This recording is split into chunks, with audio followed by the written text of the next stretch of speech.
In following the way of the ninja, you must strive to create a pattern of consistency throughout every aspect of your daily life. That is, in addition to mastering the techniques themselves, you must also pay attention to a number of other areas. Diet, such as eating natural, wholesome foods, and avoiding refined and processed ones. Exercise, like walking several hours a day, or developing the body through stretching exercises. In this way, you create for yourself a particular style of living that suits you best. In fact, it is only once you have formed such a base that the techniques of unarmed combat, weaponry, and others can acquire their full meaning.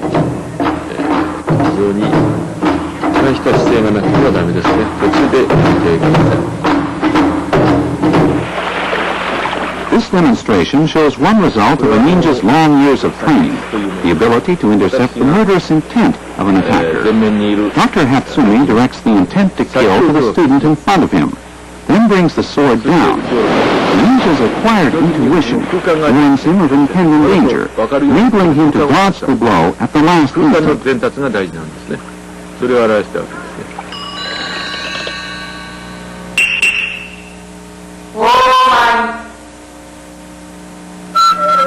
This sequence shows some of the fundamental movements of ninja technique, movements developed in perfect harmony with the natural rhythms of the body. Although each is basically very simple, in combination, they take on deadly effectiveness.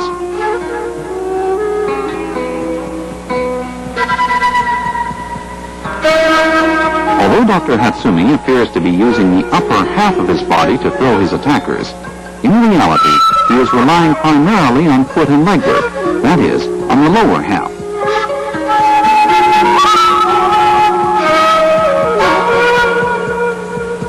Once again, pay close attention to the footwork in this sequence. Footwork is by far the most important part of a ninja's physical training. With the center of gravity firmly planted in the lower torso and energy radiating from the pit of the stomach, all it takes is the slightest pressure on an attacker's arm to redirect the momentum of a charge to his own advantage. That's why both masters and students alike go to great lengths in taking care of their feet and legs.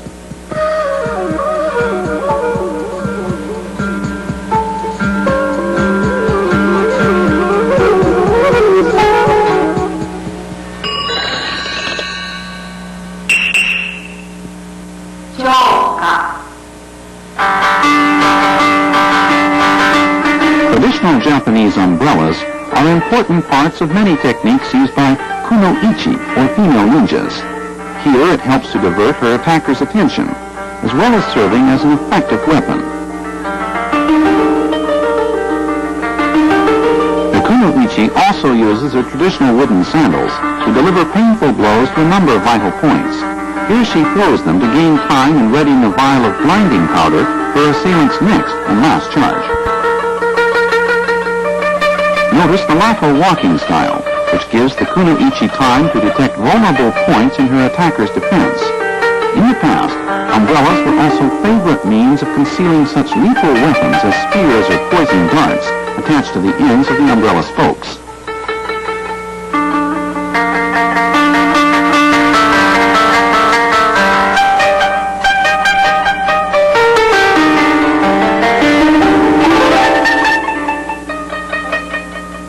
One of the most vital parts of a ninja's training is developing ingenuity in defeating an opponent.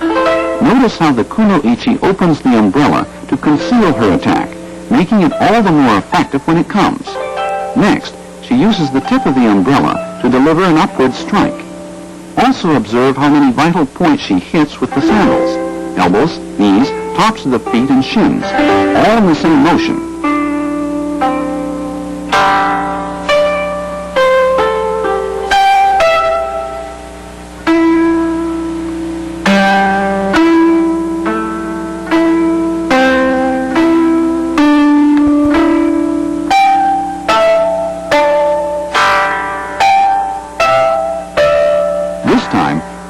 To the kunoichi's craft in distracting her opponent's attention as she looks for an opening. This sequence is a perfect illustration of one of the basic tenets of ninja philosophy, that rather than actually defeating an opponent, the ninja leads him to defeat himself.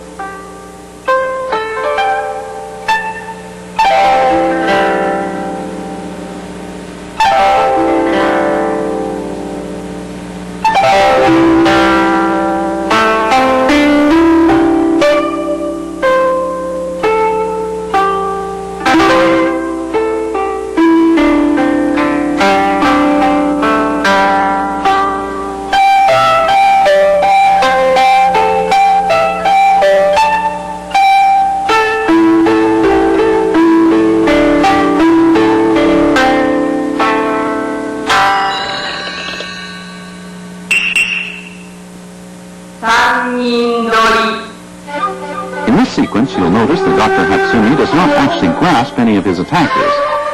Instead, he breaks free with a single continuous application of energy, the crux of all ninja techniques.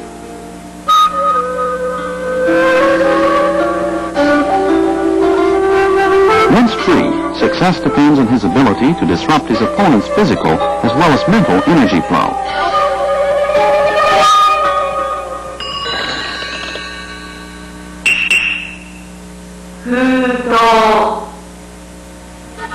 The ninja does not attempt to direct an encounter with the enemy, but adjusts his moves and the intensity of his attack according to each situation. Here, as always, Dr. Hatsumi uses no more moves or energy than necessary. After applying the proper pressure holds, simply walking forward is quite sufficient to subdue his victim. Notice that Dr. Hatsumi does not grasp his attacker with his hands, throwing him instead with his entire body. He then walks forward, leaving room for neither resistance nor escape.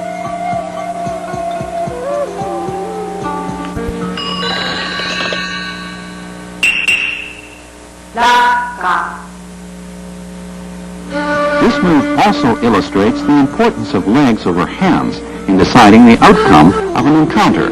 Now let's take a look in slow motion.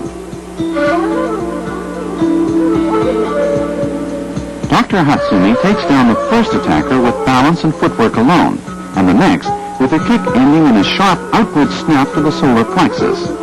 And after throwing the third, he once again applies pressure to the last two as he walks toward them, rendering them completely helpless. As you learn the way of the ninja, you will forget the notion that you direct a combat situation yourself. Your moves will be dictated by those of your opponent. This is a fundamental principle of not only ninja unarmed combat, but of all other types as well.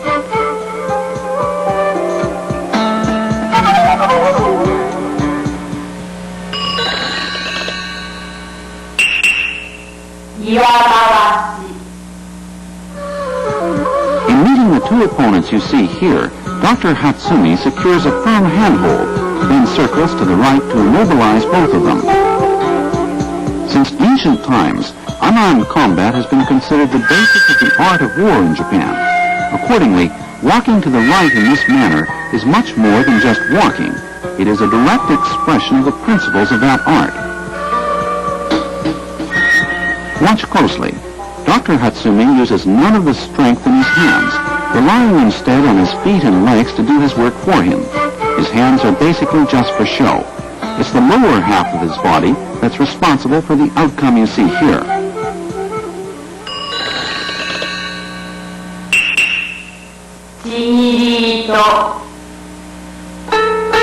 Although the kuno-ichi demonstrating these moves uses a sash containing blinding powder, a rock or other heavy object is also acceptable. This is yet another example of ninja ingenuity in turning the most ordinary of everyday objects into effective means of self-defense and survival. As her attacker's head snaps backwards, the kuno-ichi kicks the back of the knee to send him spinning as he falls. She then slips the sash around the next assailant's arm, using his momentum to slam the blinding powder into his face. Next, she secures the sash around his neck. And from this position, she takes him down straight instead of actually throwing him.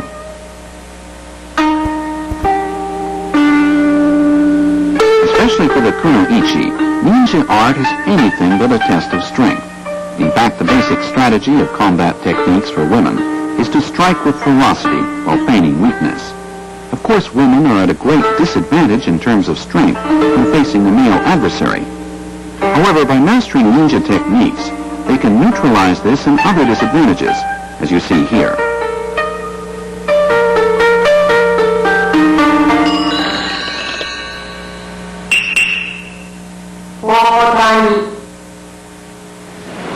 During the period of warring states, the axe was ranked as one of the 6 principal implements of Japanese warfare.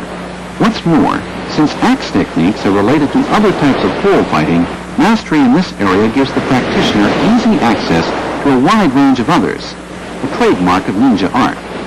That is, a well-balanced mastery of both unarmed as well as armed combat techniques is a prerequisite for any ninja worthy of the name. Unfortunately, however, much the opposite is the case in martial arts today. With each armed discipline limiting its students to one particular area, they find themselves helpless without their own special weapon.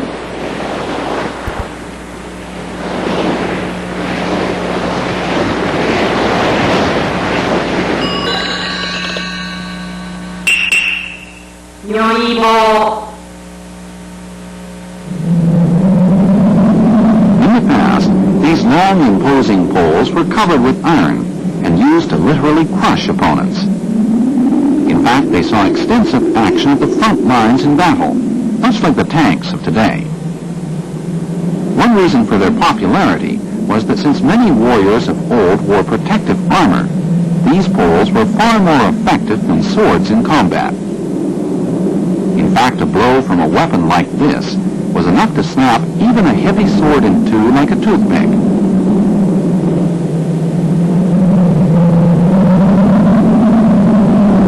When thrown as you see here, the Nyuibo made a disconcertingly loud sound upon impact, often giving the ninja the split second he needed to take control of his opponent.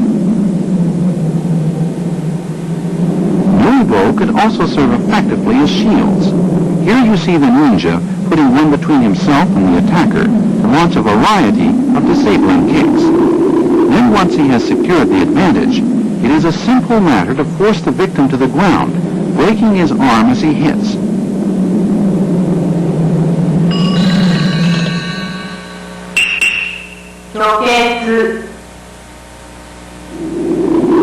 Another category which ranks in the forefront of ninja art consists of blade and chain weapons. In the opening sequence, you saw the ninja disarm his opponent using a chain weighted with an iron ring. Here, the assailant grabs the chain and comes in on the attack. The ninja, in turn, tumbles him as he comes, then has the scythe waiting so that the victim cuts his own throat upon attempting to regain his feet. Take another look in slow motion.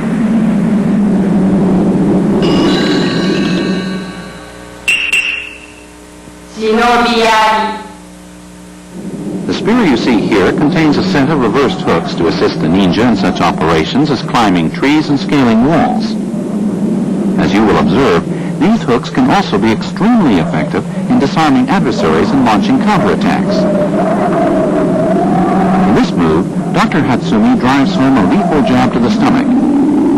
Here, he uses the shaft to take control of his attacker, then drive him to the ground.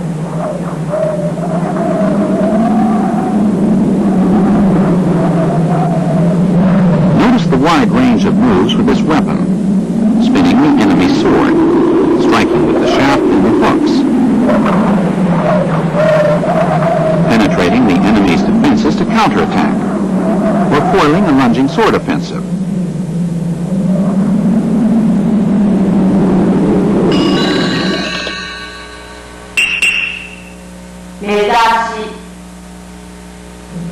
Bamboo canes are another ninja favorite for concealing spears and other weapons. They may also be filled with copper rods, which make them very effective in fracturing bones. Here you see the ninja sweep his opponent's leg and release the concealed spear, thereby gaining the advantage with a final attack to the spine.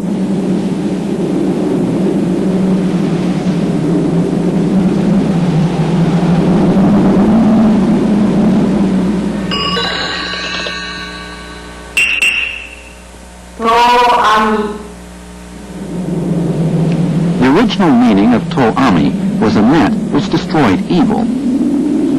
Ninja of old were extremely resourceful in devising applications for this tool of the trade.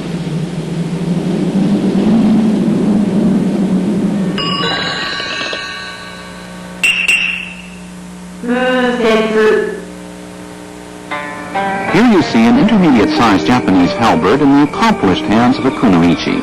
Like most ninja weapons, this one also comes in a wide assortment of shapes and sizes. Pay close attention to the natural progression with which the kunoichi dispatches her attackers. Now let's take a closer look. She disarms the first with an upward swing, then cuts deep into the back. she uses the momentum of her first strike to propel the halberd shaft into her opponent's face.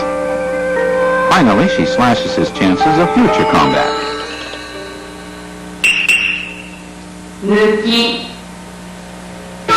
The ninja of old used spiked handbands to assist in climbing trees, as well as subduing armed opponents. Here you see Dr. Hatsumi demonstrate their effectiveness against 3 attackers. He dispatches the first with a one-arm throw, and the second with a double-arm lift, followed by a kick to the ribs. Finally, Dr. Hatsumi catches the enemy's sword with one handband, rakes his face with the other, then finishes him off with a back-and-forth motion using his own sword. Watch carefully once again. Dr. Hatsumi blocks and attacks his assailant in the same motion. He then throws him to the side to counter the next offensive. Here, he uses his assailant's arms and momentum to take him completely off balance. This exposes the rib cage for a crushing kick. Finally, after catching his opponent's sword with his right mental handband, he rips the face with his left. Now in control, he takes his victim to the ground with his legs, using the sword for leverage as well as for its deadly blade.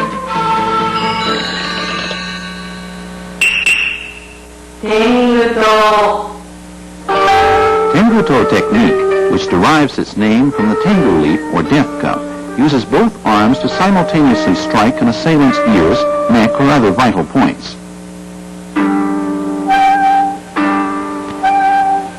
Here, the kuno-ichi hits her attacker's chest and shoulder, takes him down with his own momentum, then cuts his throat with a knife concealed in her uniform.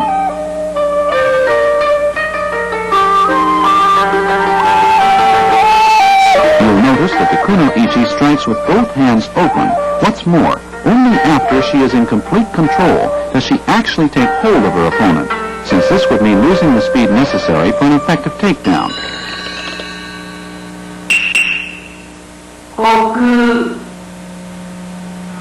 After blocking this opponent's punch and kick, Dr. Hatsumi takes him from behind to send him flying. Imagine your body as a spinning top, throwing your opponent naturally as you spin. This also gives you a perfect chance to strike a number of vital points.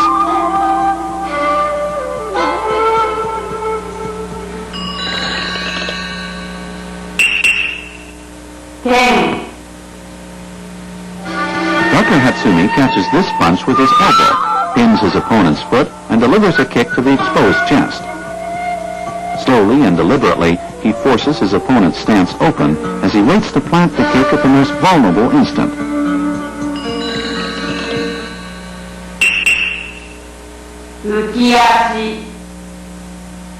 Here as well, notice how Dr. Hatsumi simply redirects his attacker's momentum. Also, instead of sweeping his victim's leg, he simply lowers his own to bring him down.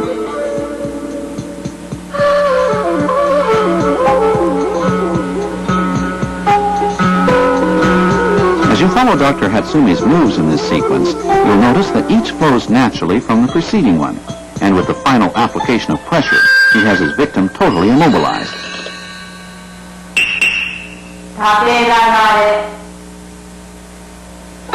Here you see the assailant as he makes a move to molest the kuno-ichi. Before he can actually touch her, however, she drives him diagonally backwards and down with this well-connected series of moves.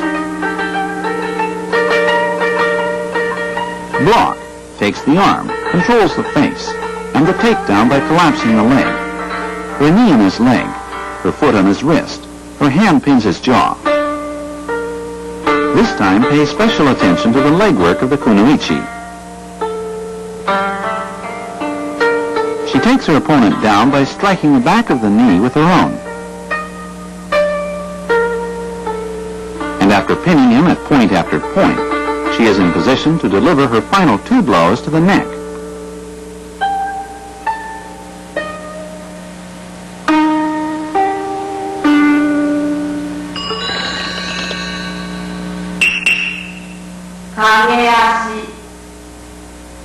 This move is also performed in a single application of energy. Watch Dr. Hatsumi's feet. After he throws his opponent, he keeps walking, never once interrupting his flow of motion. This is an important point to remember. 編入 In unarmed combat, the ninja's most valuable weapon is control over his own balance and energy flow. Here you see Dr. Hatsumi subdue his opponent by utilizing the momentum of his attack to topple him in one fluid motion. He then uses his knees to strike a number of vital points. Once again, observe how Dr. Hatsumi combines leg work with hand techniques. Proper teamwork between the upper and lower parts of the body is an essential element of ninja art. 極楽 One of the most important parts of ninja training is acquiring the ability to react instinctively to the demands of each individual combat situation. Here, the assailant comes down with both arms, and the response a simultaneous right-left combination to the throat, then the ribs. After his initial strike, Dr. Hatsumi rolls backwards, slamming his opponent's face into the ground while delivering an elbow to the groin. And twisting out from under his victim, he breaks the leg with a leg lock.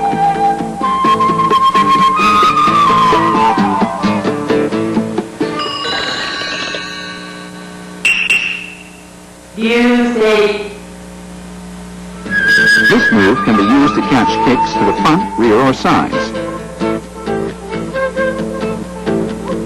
As always, the point to remember is that this is not performed with the hands, but with the entire body.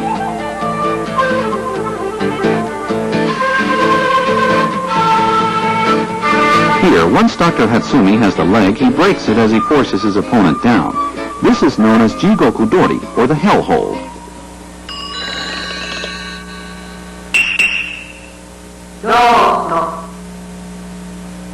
You'll find this move particularly effective in dealing with large or heavy opponents. Dr. Hatsumi goes with the momentum of this handhold, then suddenly turns it back against his attacker, who flips easily due to his own body weight. And once down, Dr. Hatsumi takes control of both arms. The heavier your opponent, the easier it is to take him down in this fashion. As always, try to maintain a smooth, consistent flow of energy at all times.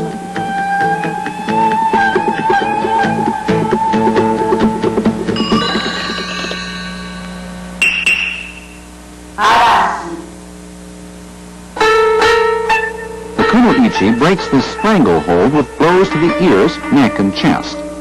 For her final strike, she chooses a jarring inside swing kick to the face. Performed correctly, this move can be used to level much heavier opponents. It demands the skillful use of the palms and soles of the feet.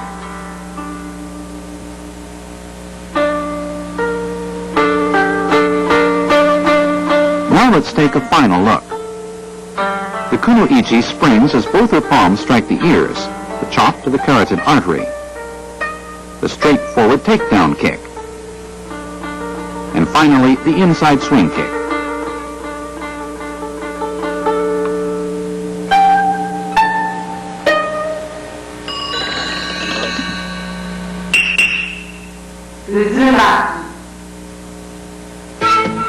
Here, Dr. Hatsumi strikes with a kick to the groin and an elbow to the rib cage, even as he lets himself be thrown. As he rights himself, he takes his victim's arm to render him completely helpless. This segment illustrates another point in ninja technique, letting the enemy think he is in control until it is too late. Once past that point, however, each move is designed to disable him completely. Neck, nose, shoulder. In short, the ninja is in control long before his opponent actually becomes aware of it. Pay attention to each move, noticing the number of different strikes: groin, ribcage, chest, neck, nose and face, armpit, and arm. What's more, at the end of this series, Dr. Hatsumi controls 3 vital points: shoulder, back, and face, with nothing but his own 2 legs.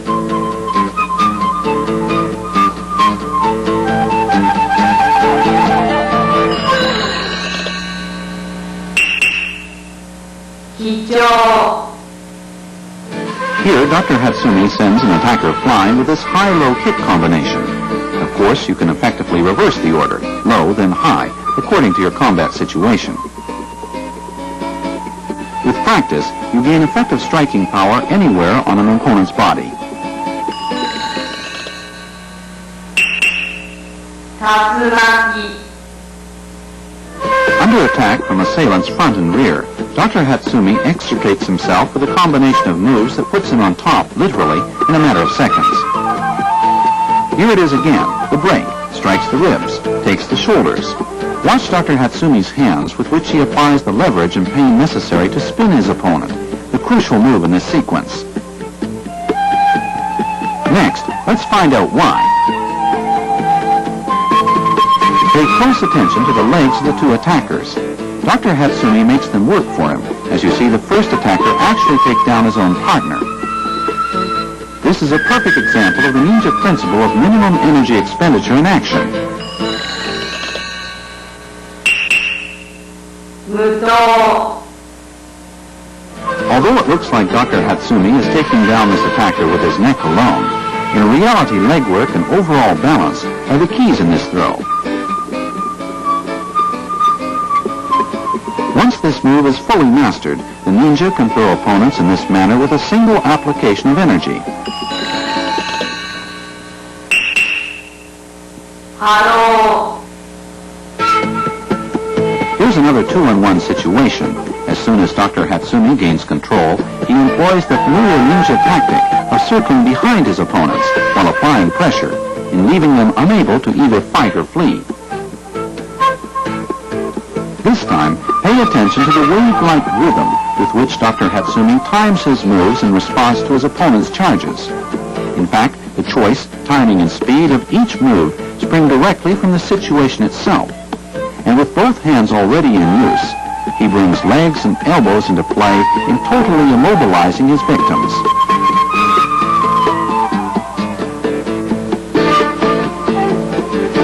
Intercepting the forearm of the first assailant, Dr. Hatsumi brings it down with a sharp twist as the second comes in with a lunging blow. Once he is in control of his assailants, he turns them very deliberately. When one extends his arm, he takes it. The first rule in the ninja code of conduct says never initiate an aggressive action. Always wait for your adversary to make the first move.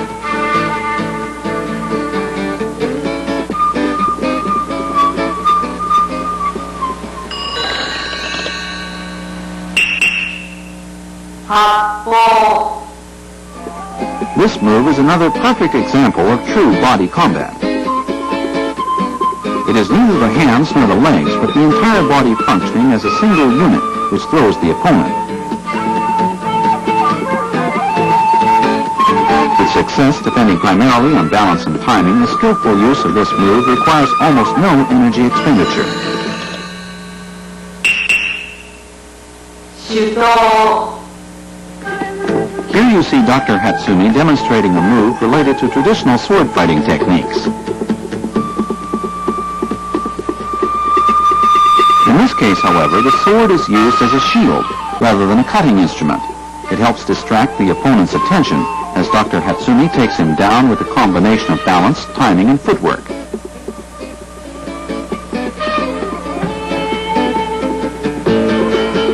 Look once again. Dr. Hatsumi gives his opponent a fleeting taste of victory before the final and decisive takedown.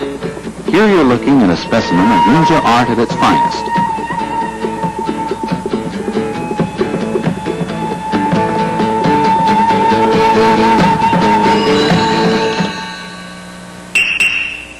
The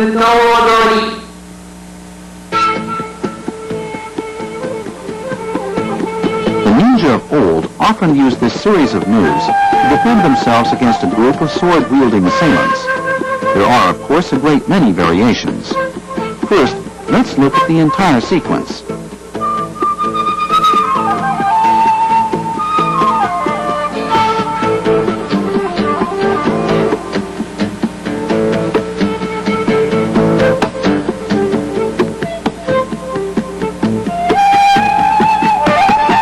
Watch Dr. Hatsumi's elbows as his attackers close in. He does not use his hands, but his elbows and entire body in subduing them one after another. In ninja art, the trainee begins the study of elbow techniques only after mastering a basic level of proficiency.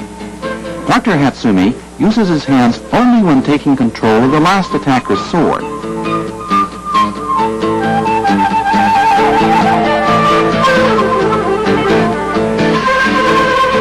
First, he dodges left, grabs the sword handle, and delivers a chop to the neck. And after making an upward cut to the groin, Dr. Hatsumi pushes his victim aside. Next, he dodges right to take control of both elbows, and breaking the right one, he throws his assailant out of the way. Third, he lands a chop to the underarm and incapacitates the right arm before driving the attacker's sword deep into his throat. And finally, Dr. Hatsumi strikes his attacker's elbow with his own elbow and reverses his hands. And with the sword pressed firmly against his throat, the attacker cuts his own throat as he falls.